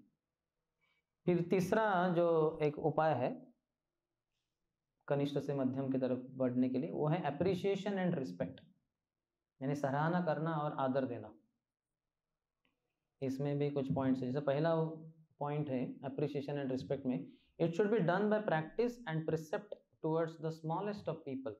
इसके लिए हमें प्रैक्टिस करना चाहिए, अभ्यास करना चाहिए, और सीख भी प्राप्त करनी चाहिए। प्रिसेप्ट सिखाना भी चाहिए दूसरों को, हाँ, अलग अलग लोगों के साथ। जैसे प्रभुपाद का एक लेटर है तमाल कृष्ण महाराज के लिए 1968 का, उसमें लिखते हैं, your appreciation for the service of your God brothers is very much laudable.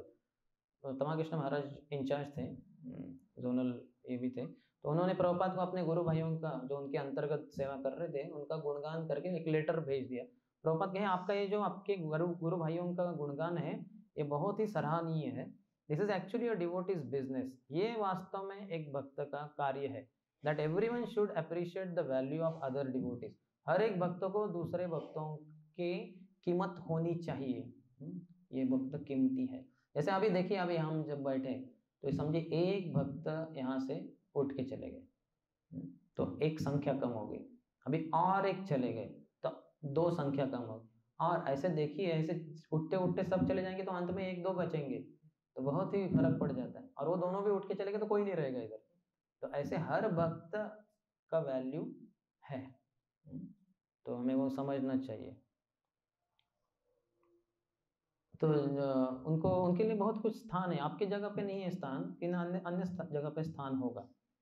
जैसे मैं देखता हूँ हमारे पूना में वगैरह बहुत ब्रह्मचारीज है, तो बहुत हमारा स्क्रूटिनी होता है वो अगले ब्रह्मचारी को लेकर, क्योंकि बहुत है हमारे पास पहले से। लेकिन ऐसे कितने सारे मंदिर हैं उनके पास ब्रह्मचारीज नहीं। मैं खुद बहुत सारे जगहों पे गया हूँ, तो ऐसे होता है कि वो मंदिर जाऊँ तो 2 ही ब्रह्मचारी है सैपरन, और कुछ 7-8 1-2 साल के बाद जाऊँ उधर तो 2 ब्रह्मचारी है, लेकिन वो दूसरे ही है, वो पहले वाले चले गए।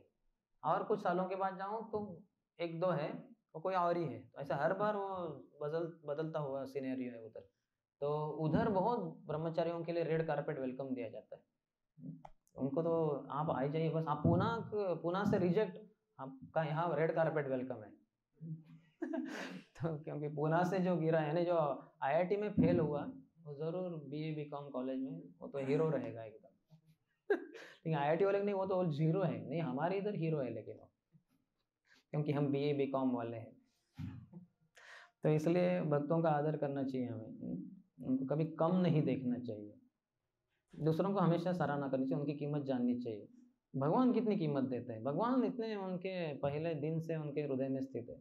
Nobody should criticise anyone. किसी को भी दूसरे को क्रिटिसाइज, निंदा नहीं करनी चाहिए। Because everyone is engage in the service of the lord. हर कोई भगवान की सेवा में लगा हुआ है, अकॉर्डिंग टू वंस कैपेसिटी, अपनी क्षमता के अनुसार। And the thing is, Krishna wants to see how much one is sincere in rendering him service. भगवान देखना चाहते हैं कि उनकी सेवा में, भगवान की सेवा में व्यक्ति कितना गंभीर है। तो इसलिए हर किसी को सम्मान देना चाहिए। तो ये पहला पॉइंट है कि ये जो भक्तों की सराहना करना, आदर देना, इसके लिए हमें प्रैक्टिस करना है, इसके बारे में सीखना है, दूसरों को सिखाना है, छोटे छोटे लोगों के साथ भी करना है। जैसे मैं भक्तों को बताता हूँ कि आप कहीं कॉलेज प्रीचिंग के लिए जा रहे हैं, बहुत बड़ा प्रोग्राम वगैरह है, तो जिस रिक्शा में बैठे हुए हैं तो वो जो रिक्शा वाला है उसको भी थोड़ा सा प्रचार करो, उसको थोड़ा प्रसाद दो, उसको थोड़ा हरे कृष्ण महामंत्र। ऐसा नहीं कि ये तो बहुत ही छोटा निम्न स्तर का रिक्शा वाला, ये क्या है, हम तो IIT NIT के लड़कों को प्रचार करने जा रहे हैं, बड़ा प्रोग्राम होने वाला है, 40-50 लोग आने वाले, लेकिन ये भी तो महत्वपूर्ण है, ये उनके पास आपको लेके जा रहे हैं, तो थोड़ा बताओ उसको, ज़्यादा नहीं तो थोड़ा सा, उसको कम नहीं देखना है, उसको नीचा नहीं दिखाना है उसको। अप्रिशिएशन एंड, हाँ, तो दूसरा पॉइंट है इसमें, every devotee is like a limb of Shila Prabhupada body, small और बिग, ऑल आर इम्पोर्टेंट। शिला प्रभुपाद ये सब भक्तों से बने हैं, प्रभुपाद भक्त यानी प्रभुपाद के शरीर में ये सब भक्त अंग के रूप में है। तो अभी प्रभुपाद का जो नाखून है, क्या हम उसको कीमत देते हैं कि नहीं देते हैं, क्योंकि प्रभुपाद का नाखून है, तो एक भक्त प्रभुपाद के नाखून के समान भी है, तो हम कैसे क्या भला उसको बुरा भला कह सकते हैं। सब भक्त प्रभुपाद के शरीर के अंग है, हो सकता है कोई एक बड़ा अंग, जैसे समझिए तमार कृष्ण महाराज प्रभुपाद का राइट हैंड है पूरा का पूरा, लेकिन कोई एक भक्त है प्रभुपाद के एक बाल के समान है, लेकिन वो भी महत्वपूर्ण है कि नहीं। तो इस तरह से हर भक्तों को हमें आदर देने को आना चाहिए। तीसरा पॉइंट है, Krishna appreciates all efforts, Krishna हर किसी के सेवा का वो सराहना करते हैं। उदाहरण, जो हनुमान इतने बड़े बड़े पत्थर उठा के डाल रहे थे और एक छोटी सी गिलहरी आके थोड़ा जो गैप से उसमें वालू वगैरह भर रही थी, तो उन्होंने कहा अरे हट, कहीं मेरे पाँव के नीचे आ गई तो कुचल दी डालेगी, तो बाजू में हट। तो राम जी ने देखा, बोले नहीं, वो भी मुझे उतनी प्रिय है जितने कि आप हो। आप आपकी शक्ति के अनुसार बड़े बड़े पत्थर उठाते, वो अपनी शक्ति के अनुसार छोटे छोटे पत्थर उठाते, लेकिन वो भी तो उतना ही सेवा करे, अपनी पूरी शक्ति से सेवा कर रही, तो वो भी मुझे उतनी ही प्रसन्न करती है। तो इस तरह से हर भक्त के जो प्रयत्न है भक्ति में, उससे भगवान प्रसन्न होते हैं, इसलिए हमें भी उनको अप्रिशिएट करने को आना चाहिए, उनकी सराहना करनी चाहिए।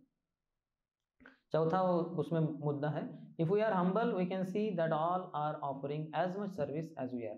अगर नम्र है तो हम देखेंगे जितनी सेवा मैं कर रहा हूँ उतने अन्य भी कर रहे हैं, नहीं तो ये कि मैं ऐसी सेवा कर रहा हूँ कि कोई नहीं कर पाएगा, 10 भक्त मिलकर भी जितना मैं अकेला सेवा कर रहा हूँ उतना नहीं कर पाएंगे, ये बहुत अहंकार है। थोड़ा अगर नम्रता है तो समझ पाएंगे, जैसे मैं सेवा कर रहा हूँ वैसे ही अन्य भक्त भी कर रहे हैं।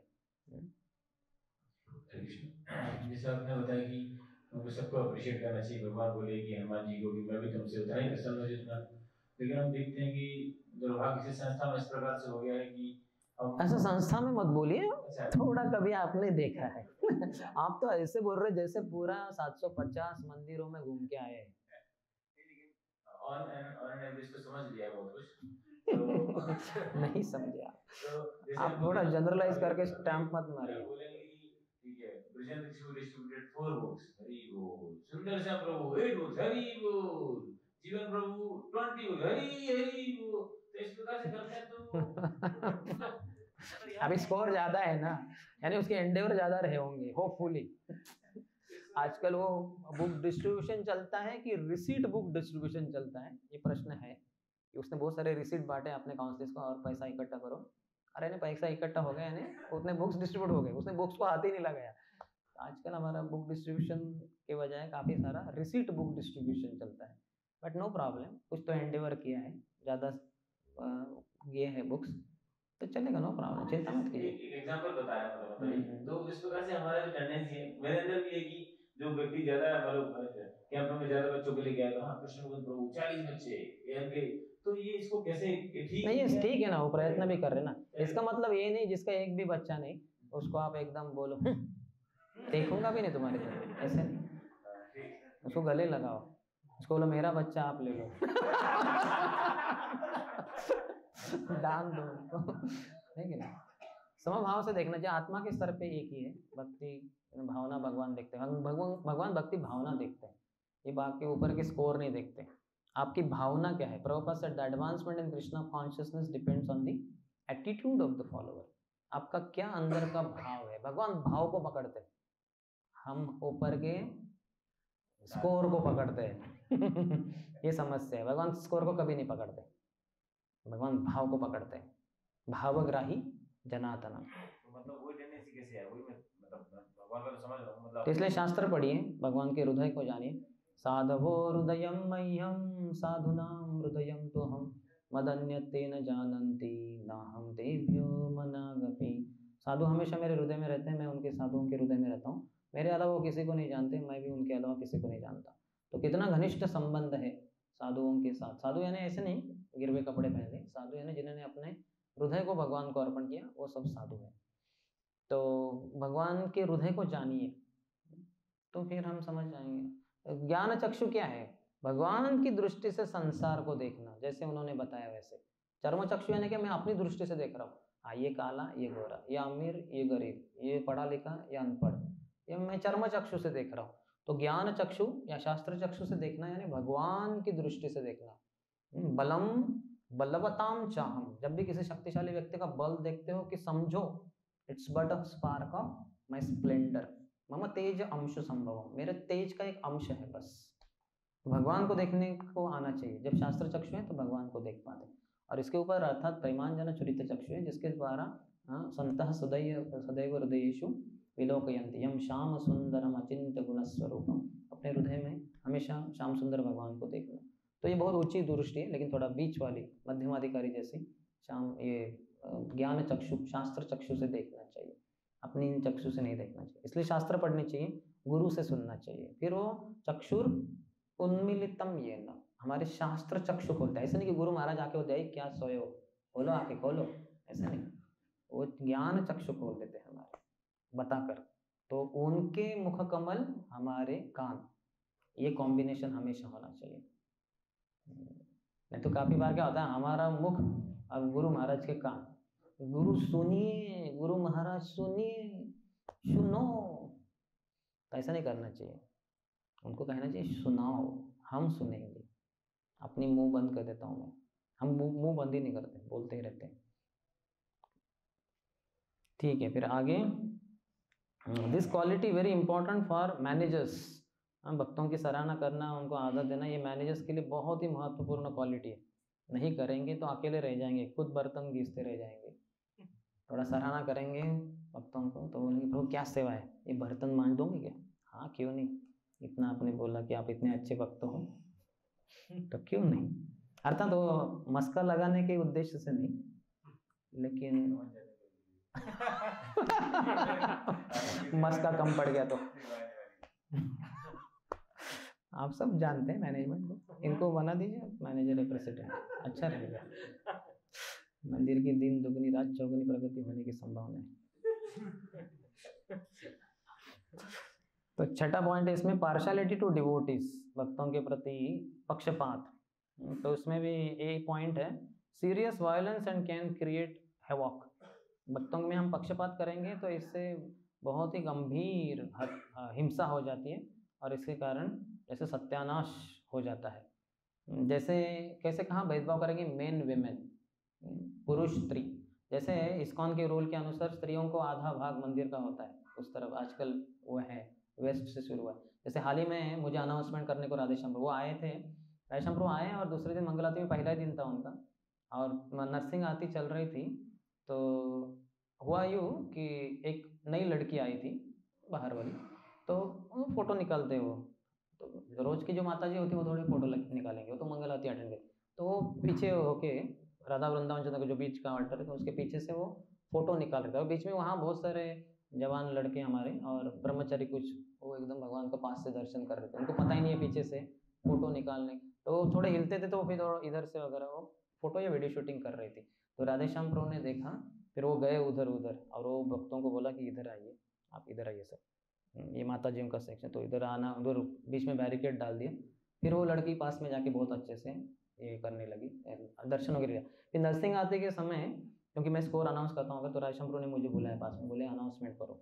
तो फिर मैंने स्कोर अनाउंसमेंट करने का, दरवाजे बंद होने के बाद, दर्शन बंद होने के बाद मैंने बताया कि ये जो बैरिकेड बीच में डालते हैं तो इसका मतलब है यहाँ के तरफ प्रभु जी रहेंगे, इधर की तरफ माता जी रहेंगे। तो वहाँ सबको भक्तों को दंडवत करते समय तीनों ऑल्टर में करने के बाद जल्द से जल्द इस तरफ आना है प्रभुओं को, और आधा सेक्शन माता जियों को है। लेकिन हम उसको घेरे रहते हैं भगवान के उधर आजू बाजू में, फिर माता जियों को दर्शन नहीं मिलते। वो पीछे ही रह जाते हैं। तो कल से आप सभी को इस तरफ आना है, दर्शन दंडवत करके जल्द से जल्द इधर आना है। वो सेक्शन सिर्फ माताजियों के लिए, तो इस्कॉन के रूल है ये, क्या था माताजियों के लिए। तो हम ही अगर, क्योंकि हो सकता है प्रभु जी ज़्यादा है संख्या में, तो हम बोलेंगे वो तो क्या 2 माताजी और हम 200 ब्रह्मचारी, तो पीछे से दर्शन कर सकती है ना, तो वैसे नहीं है। तो उनको भी वो तो मेन वेमेन, तो ऐसे पार्शलिटी नहीं करना है, पक्षपात। फिर लीडर्स एंड फॉलोअर्स, ये लीडर्स आ गए सब, ये फॉलोअर्स, तो ऐसे भी पक्षपात ठीक नहीं। रिनंशिएंट्स एंड हाउस होल्डर्स, ये सब वैरागी लोग, ब्रह्मचारी सन्यासी और ये सब गृहस्थ, तो वो भी नहीं।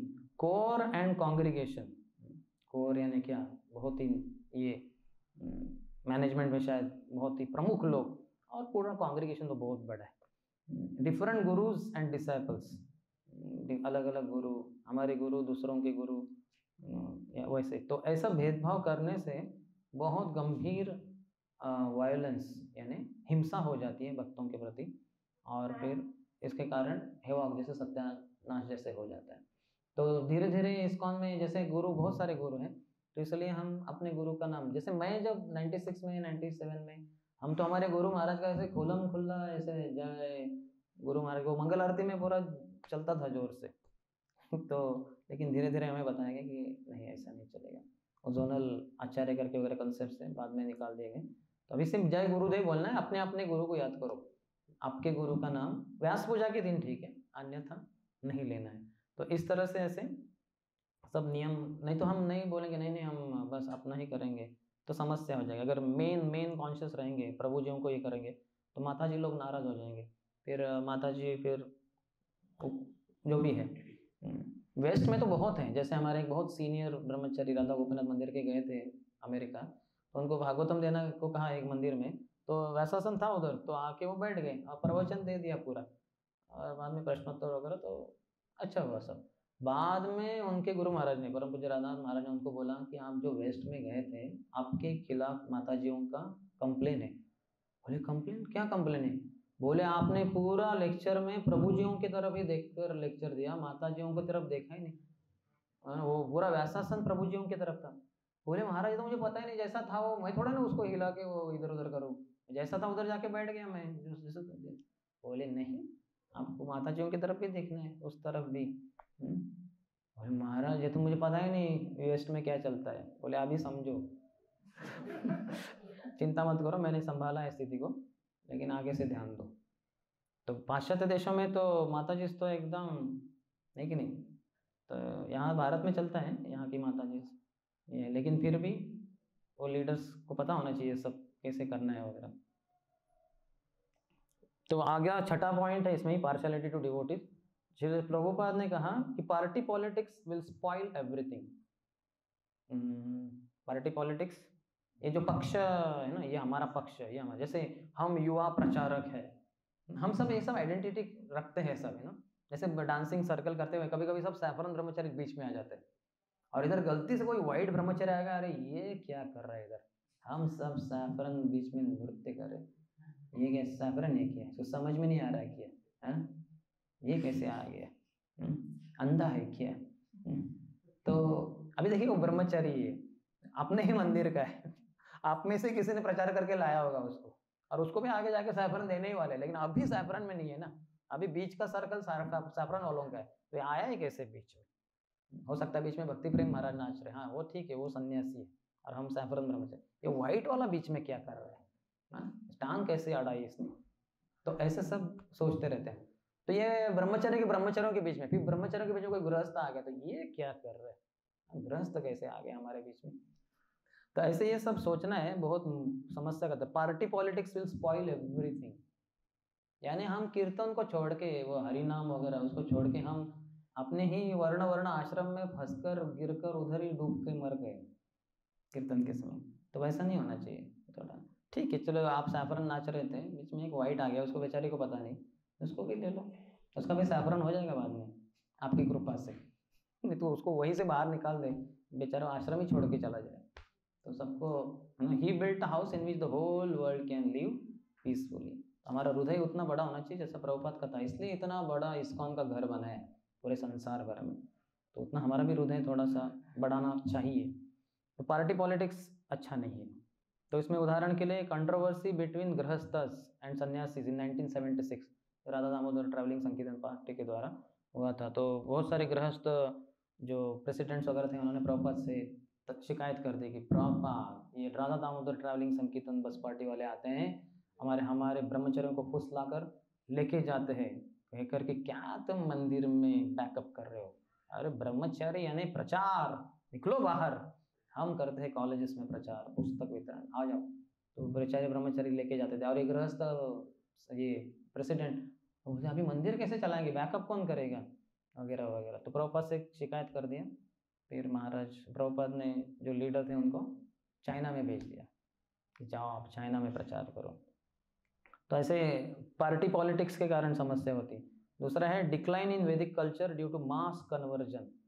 ऐसे मास कन्वर्जन के कारण भी वैदिक संस्कृति में थोड़ा घटा होता है। फिर आगे कहते हैं कि we will lose devotees by this narrow view point. जैसे मैंने कहा वो सैफरन ब्रह्मचर्य को वाइट ब्रह्मचर्य अच्छा नहीं लगता। सोचिए अगर उसको आपने ऐसे बाहर कर दिया कितना बुरा लगेगा उसको, अरे मैं भी तो नाच रहा था, सब नाच रहे वैसे, तो सोचेगा मंदिर छोड़ के ही जाता हूँ। तो इस तरह से हमें दूसरों को और अधिक समाविष्ट करने की भावना होनी चाहिए, न को उनको धुतकारना। ये रिजेक्शन का पॉइंट अच्छा नहीं है, ये पार्टी पॉलिटिक्स हो जाता है। उसके कारण जैसे प्रभुपाद ने कहा party politics will spoil everything, सब कुछ नाश हो जाएगा पार्टी पॉलिटिक्स से। तो वो ठीक है, जैसे गृहस्थ भक्त बाहर रहते हैं, ब्रह्मचारी अंदर रहते हैं, लेकिन फिर भी अगर कभी अंदर आए वगैरह तो कैसे बहुत मैच्योरिटी की ज़रूरत है, किस स्थिति में क्या डिसीजन लेना चाहिए। वो उधर इधर कर दिया कुछ तो भक्तों के हृदय टूट सकते हैं और बड़ी समस्या हो सकती है। तो बहुत ध्यानपूर्वक, स्पेशली जो कुछ नो बोल रहे हैं, जैसे हमने बताया कि बीच में नाच रहे हैं सब भक्त सैफरन, वो वाइट आ गया और अभी हम उसको ना बोलना चाहते हैं। तो इसलिए वो जो पॉइंट था never say no, always ask me, ना बोलने का ही नहीं किसी को। अभी उसको ना बोलने के नहीं, जैसे कोई गृहस्थ वगैरह आ रहे हैं उनको प्रसादम में हम लोग नहीं प्रभु जी, नहीं बोलना नहीं है, समझ रहे। तो फिर लेकिन प्रभु जी वो लेट आए या वो कूपन नहीं है, तो आपको सोचना है क्या करना है इस स्थिति में। अपने ही कांग्रेगेशन मेंबर है, उनका स्कोर हमारे बुक डिस्ट्रीब्यूशन स्कोर में ऐड होता है तब हम खुशी से उनको स्वीकारते हैं। अभी कूपन नहीं है, वो क्या करना है वो आपको सोचना है। तो बहुत मैच्योरिटी की ज़रूरत है उसमें। फिर आगे वो कहते हैं कि सॉल्यूशन क्या है, simple dose of honest appreciation by openly glorifying devotees. खुलेआम भक्तों को प्रशंसा करनी चाहिए हमें, तो ये प्रामाणिकता से उनका सराहना करना चाहिए। तो बहुत अच्छे से हमें करना चाहिए। अर्थात जब भी कभी कुछ अच्छी चीज़ करते हैं भक्तों को तुरंत थोड़ा अप्रिशिएट कर देना, thank you Prabhu, thank you very much, आपने बहुत अच्छी सेवा की प्रभु, ऐसे कुछ तो बोल देना चाहिए तुरंत। नहीं तो हम सोचेंगे कि उसका जब बर्थडे आएगा ना तो हम बड़ा सेलिब्रेशन करेंगे, 1 घंटे का गुणगान, वो ज़रूरी नहीं है, वो ठीक है, लेकिन जब से महत्वपूर्ण है जब किया। Prabhupada said hit when it's hot. जैसे लोहार वो डालता है वो लोहे को, जो भी रॉड वगैरह है उसमें आग में, वो लाल लाल हो गया तो तुरंत उसको एनविल पे लेता है, हथौड़े से मार के उसको जो भी शेप देना है दे देता है। वो ठंडा हो गया लोहा और उसको कितना भी पीटे कुछ नहीं होने वाला, क्योंकि वो बदलने वाला नहीं है अपना आकार को। तो उसी तरह से जैसे गर्म है तुरंत, तो वैसे ही भक्तों ने कुछ अच्छी चीज़ की तुरंत उनका गुणगान कर देना चाहिए, छोटा भी क्यों ना हो। Thank you, so nice of you prabhu, you are so prompt, you are very punctual, ऐसे कुछ तो एक रिमार्क देके गुणगान कर देने का। This will improve our attitude to others and benefit those who hear it. इससे हमारी एटीट्यूड, वृत्ति अच्छी होगी और दूसरों को भी लाभ होगा। Always remember that every devotee is special. भगवान की आंखों में हर भक्त विशेष है। तो हमारी आंखें इसके द्वेष के कारण वो भक्तों की विशेषता समझ नहीं पाते। भगवान आंसू ढालते हैं जब कोई भक्ति में आने के बाद निकल जाते हैं, और हमें शायद हम बोलेंगे हाँ वो तो डिसग्रेस ही था, हम नाम तो उसका हिसग्रेस है लेकिन हम सोचते हैं कि डिसग्रेस है वो। तो ऐसे भगवान नहीं सोचते। भगवान को हर कोई प्रिय, जैसे माँ होती है, आपने देखा होगा संसार में भी, कभी उसका बड़ा बच्चा बहुत ही बुद्धिमान सुंदर और वो रहता है, लेकिन दूसरा छोटा वाला है वो कभी अपंग होता है या मेंटली रिटार्डेड रहता है, उसका मंद बुद्धि वाला रहता है।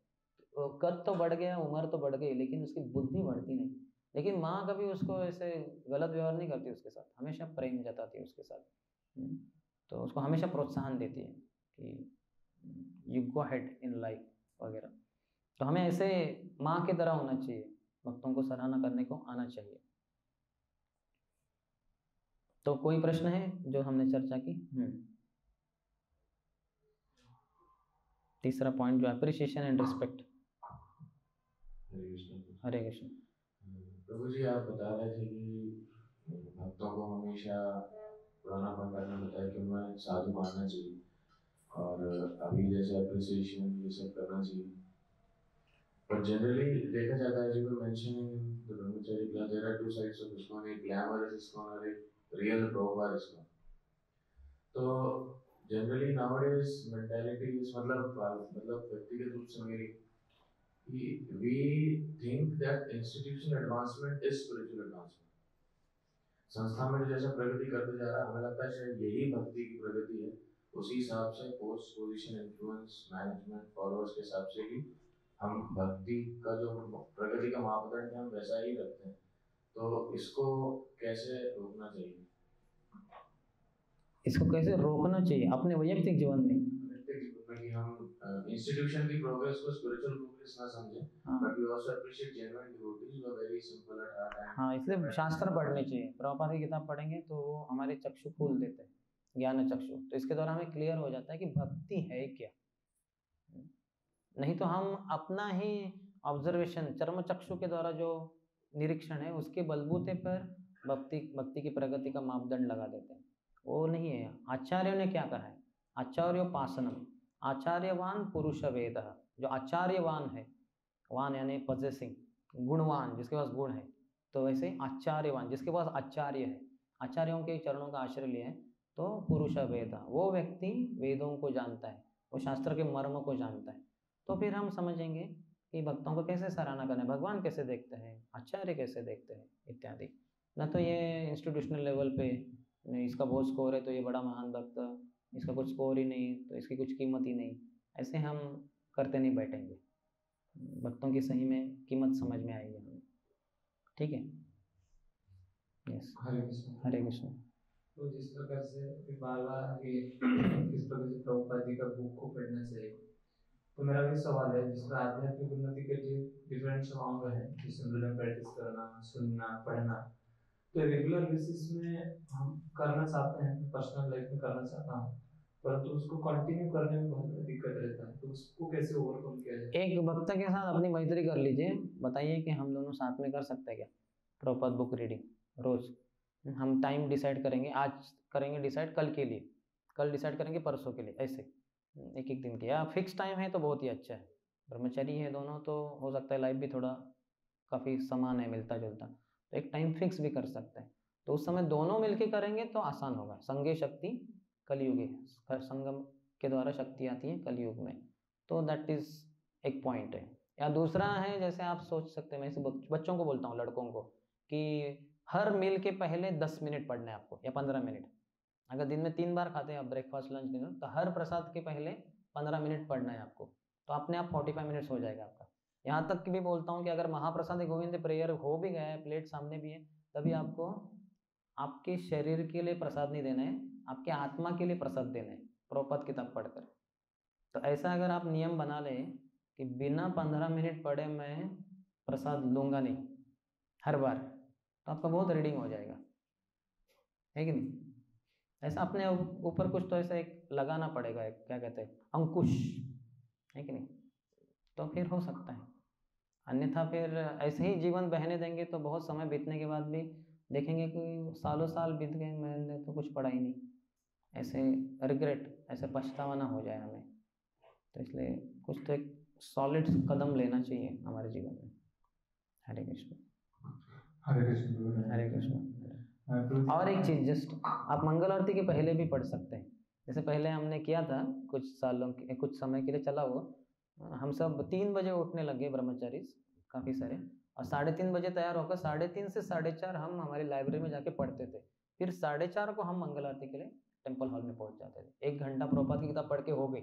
अभी दिन में हाथ भी नहीं लगाए प्रभुपाद की किताब को, नो प्रॉब्लम, क्योंकि 1 घंटा तो हमारा पहले पढ़ के हो चुका है। तो लेकिन थोड़ा कुछ सॉलिड कदम लेना पड़ेगा, तो इसके लिए जल्दी भी सोना पड़ेगा फिर। यस। हरे कृष्ण। हरे कृष्ण। आपने हरि नाम के बारे में बताया कि अजामिल जब नारायण नाम लिए थे तो उनके सभी अगले वाले पाप भी मिट गए। सारे पाप मिट गए। तो मैं जैसे अभी हरि नाम कर रहा हूँ, अभी बहुत सारी बैड थॉट्स आते हैं मन। कौन आते हैं? Bad thoughts. बैड थॉट्स, हाँ आते हैं। तो इसका मतलब कि मैं जो नाम ले रहा हूँ ये नाम अभी तक शुरू ही नहीं हुआ मेरे। नहीं, नाम शुरू हुआ है लेकिन अपराध हो रहा है, अपराध युक्त नाम हो रहा है वो।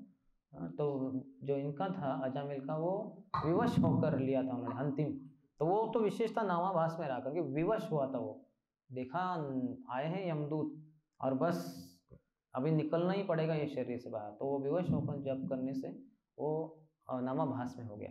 तो हम विवश होकर जप नहीं करते, हम दूसरों को विवश कर देते हैं जीवन में, तो इससे अपराध हो जाते हैं। तो दूसरों को विवश नहीं करना है, खुद विवश होना है, फिर आप नामाभास में पहुंच जाएंगे, फिर आगे शुद्ध नाम भी पहुंच सकते हैं। हरे कृष्ण। हरे कृष्ण।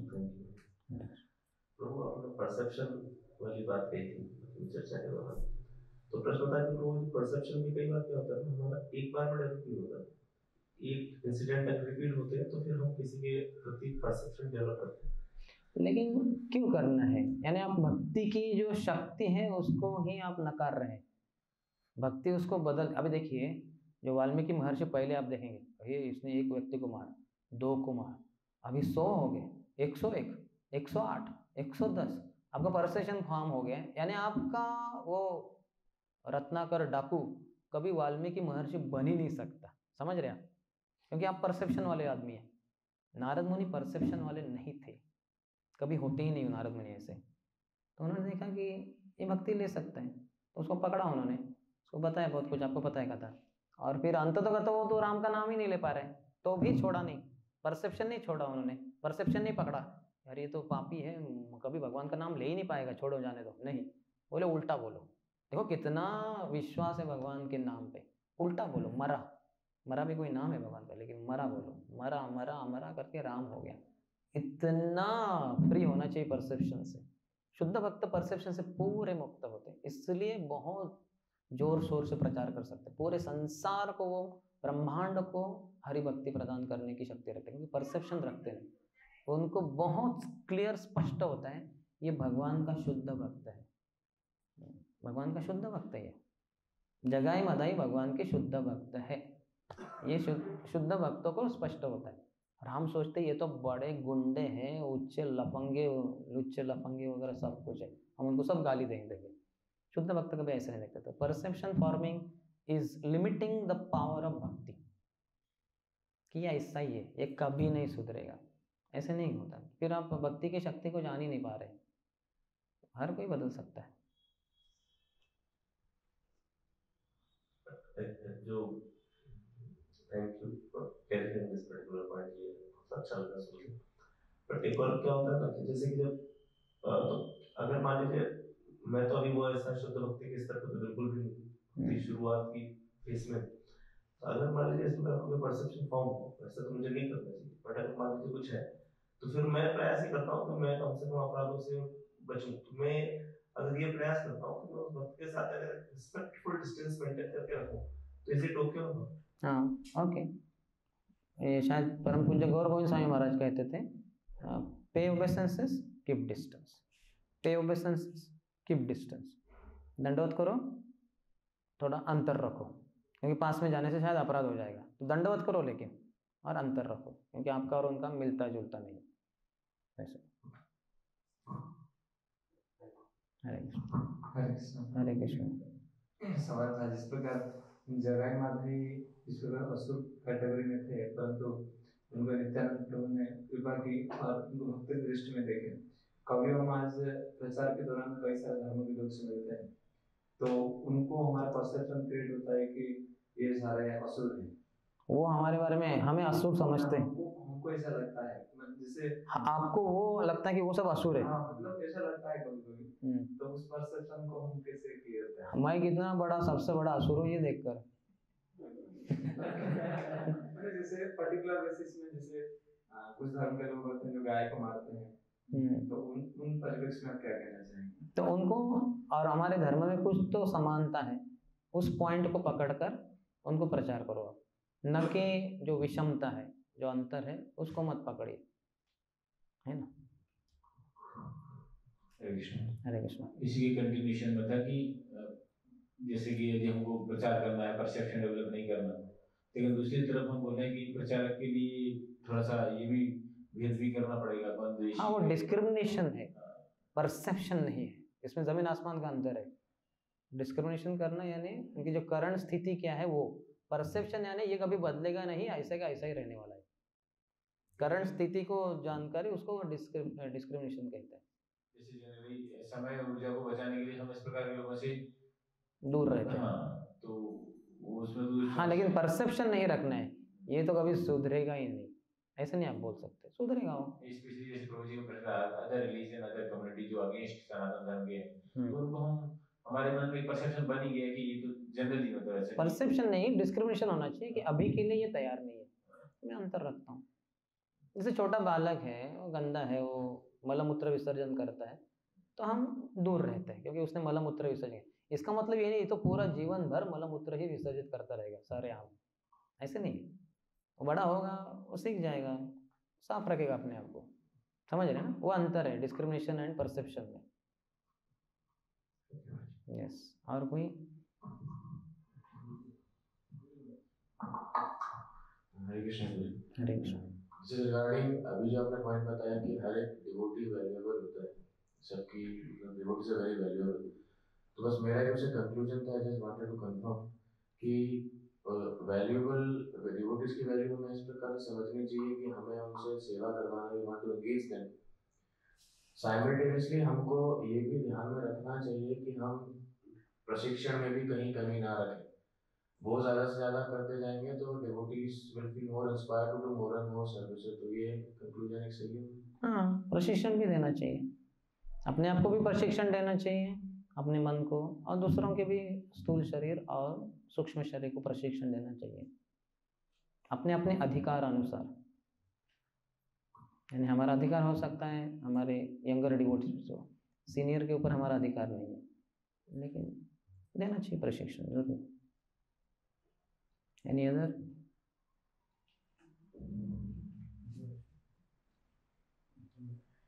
ठीक है, यहीं पे विराम देते हैं। कल शाम को भी रहेगा ना, यहीं पे अंतिम सत्र रहेगा। श्री प्रभुपाद की जय, समवेत गौर भक्तवृंद की जय, निताई गौर प्रेमानंदे।